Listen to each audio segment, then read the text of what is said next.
यहाँ पे बुकिंग किया? तुम बोला क्या एयरपोर्ट आना है? हाँ तो यही तो एयरपोर्ट में आना है। ডোমেস্টিক এন্ট্রি এই হ্যাঁ domestic. Welcome to back to my joint YouTube channel. আশা করি তোমরা সবাই ভালো আছো। আর তোমাদের ভালোবাসায় আজকে ব্লগটা শুরু করবো। দেখো হাওড়া স্টেশন, যেটা কিনা আমাদের কলকাতার ঐতিহ্য হাওড়া স্টেশন। তো হাওড়া স্টেশন থেকে আমি আজকে ব্লগটা শুরু করছি। আর এখান থেকে আমার অ্যাপগুলো অন করবো। চলো অ্যাপগুলো অন করি ফার্স্টে। দেখি ভদ্রলোকেরা কী কয়।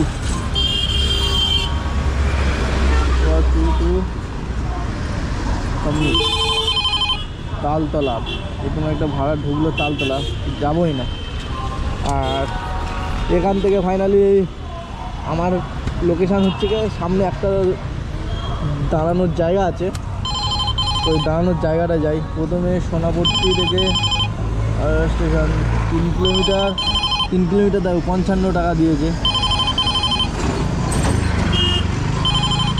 জোড়াসাঁকো তো 3 কিলোমিটার 55 টাকা ধরলেই বেটার ছিল। যাই হোক চলে গেছে। আর এখন যাব মোটামুটি আমার সেই সামনের লোকেশানটায়। তো পুরো ভিডিওটা আজকে দেখতে থাকো। ধামাকেদার ভিডিও হবে। হাওড়া স্টেশন, আমাদের কলকাতা হাওড়া স্টেশন, যেখানে আমাদের ঐতিহ্য, ওখান থেকেই আমি শুরু করলাম। চলো লেটস গো, দেখতে থাকো পুরো ভিডিও কী হতে চলেছে আজকের দিনটায়। ভাই finally new town block, 1.5 kilometre. দেখি কাঞ্জিপাড়া। তো চলো এখন নিউ টাউনটা ধরলেই বেটার ছিল, ধরা হলো না। আবার এসে দেখি তেঁতুলবেড়িয়া। ও মাই গুডনেস, ভাড়া প্রচণ্ড, কিন্তু আমি একটাও ধরতে পারলাম না। চলো এখনও বাজছে দেখো।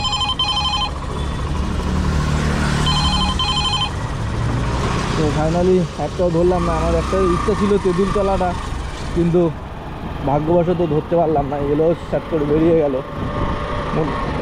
না, যেটা ভালো লোকেশান হয় সেটা কি হয়, তাড়াতাড়ি বেরিয়ে যায়, ধরা যায় না। তো এটা আমার ভাবতে ভাবতে বেরিয়ে গেল।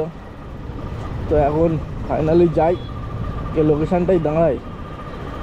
আর ওখানে দাঁড়িয়ে দেখি ভাড়া ঠিকঠাক পাবো কি না। হালকা রোদের মধ্যে গরম বাতাস।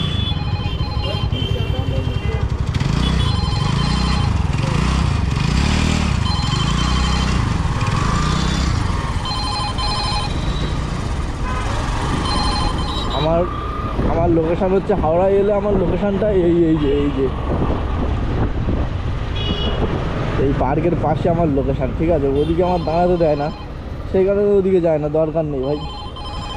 এই বাপু ও উদ্যান আছে, এর পাশে আমি দাঁড়িয়ে যাই, এই যে পার্কটার পাশে, ঠিক আছে? এখানে দাঁড়িয়ে গেলাম। একটা 50 টাকা ভাড়া, হাওড়া স্টেশন। দেখি এখান থেকে ঝপ করে ধরে বেরিয়ে যেতে হবে, কারণ এখানে যত দাঁড়াবো তত লেট হয়ে যাবে। আর 7:55 অলরেডি বেজে গেছে। তো এখানে দাঁড়ানো যাবে না বেশিক্ষণ। তো ফাইনালি একটা কালীঘাটে ভাড়া ধরলাম। দেখি ভাড়াটা কি বলে। কাস্টমারকে আগে ফোন করিনি, আগে কি বলতে চায় কাস্টমার কেটে দিল।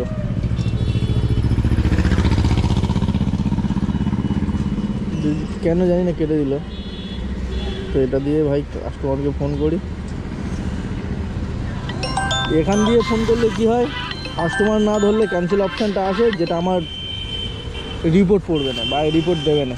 কারণ 3টে ক্যান্সেল করলে র্যাপিডোতে এই প্রবলেমটা আসে। 3টে ক্যান্সেল করলে তোমাকে অফ করে দেয়, 2-3 দিনের জন্য সাসপেন্ড করে দেয়। কিন্তু এখান থেকে করলে যদি না কাস্টমার ফোন না ধরে, তাহলে তুমি ক্যান্সেল করে দিলে, তাহলে তুমি যে কটা করতে পারো। তোমার শুধু ওই যে মার্কটা থাকে 12-13, ওই মার্কটা কমে যাবে। বাট এই যে কাস্টমার ধরলো না, আমার কিন্তু একটা ক্যান্সেল অপশান আসবে। আর ওই অপশানটা দেখাচ্ছি আমি তোমাদেরকে। এবার দেখো ক্যান্সেল অপশানটা আসবে। এই যে ক্যান্সেল অপশানটা এলো, এই ক্যান্সেল করে দিলাম, আমাকে প্রবলেম হবে না, ঠিক আছে? তো ফাইনালি ক্যান্সেল হয়ে গেল অলরেডি। একটা ভাড়া পেয়েছি, দেখি কিছুটা ডিস্টেন্স দেখাচ্ছে। Hello, hello. হ্যাঁ দাদা কোথায় আছো? হ্যালো ভাইয়া। कैब रोड के सामने हो। हाँ हाँ ठीक है, क्या वेलकम टू प्लेटफॉर्म 16 to 9। ठीक है ठीक है ठीक है।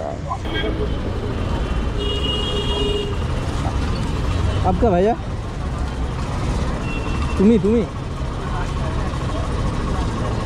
नंबर क्या दे? हाँ ये वाला ये वाला।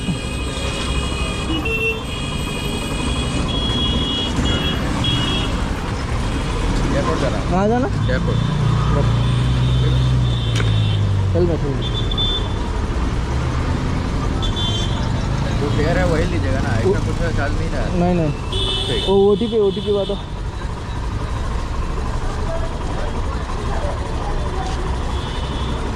आपका OTP हुआ 4963। বন্ধুরা এইটা পুরো একদম ঘাটের সামনে দিয়ে যাচ্ছে দেখো। আর এই যে ঘাটটা মানে এই যে রাস্তাটা, এই রাস্তাটা আমি এই 8 বছরের প্রথম এই রাস্তা দিয়ে যাচ্ছি। এটা সোজা যাব একদম তালা ব্রিজের ওখানে গিয়ে উঠবো। আর এটাই হচ্ছে এয়ারপোর্টে যাওয়ার শর্টকাট রুট। আর কোনো সিগন্যাল আছে না, কোনো জ্যাম আছে, পুরো ফাঁকা রুট একদম নদীর পাশ দিয়ে। তো এই রাস্তাটায় আগে একবার এসেছিলাম, তো এইটা প্রথমবার মানে ভালো করে দেখে যাচ্ছি। আগে একবার ওই রানিং একটুখানি এসে আর ভিতরে চলে গেছে।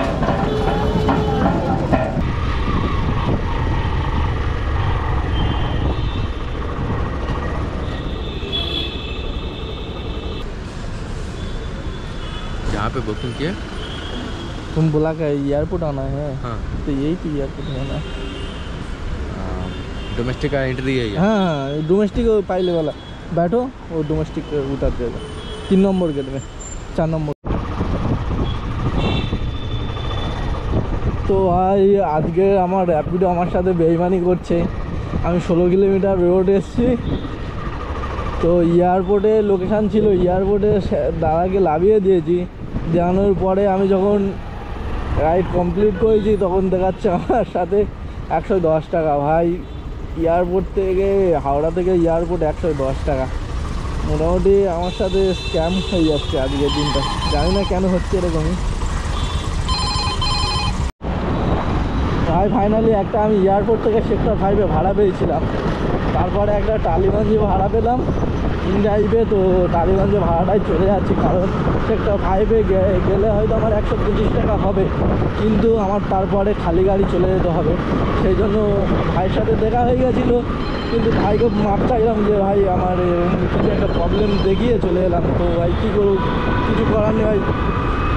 তো আমার সেক্টর 5 থেকে আমি আর ভাড়াই পাবো বলে মনে হয় না, সেই কারণে আমি তাড়াহুড়ো করে বেরিয়ে পড়লাম। আর সরি এর জন্য আমি খুবই দুঃখিত, কারণ একটা লোক অনেকটা হাঁটিয়ে নেওয়ার পরে ট্রিপ ক্যান্সেল করে দেওয়াটা আমার ঠিক নয়, কিন্তু আমার স্বার্থের জন্য আমি একটুখানি এই ভুল কাজটা করলাম।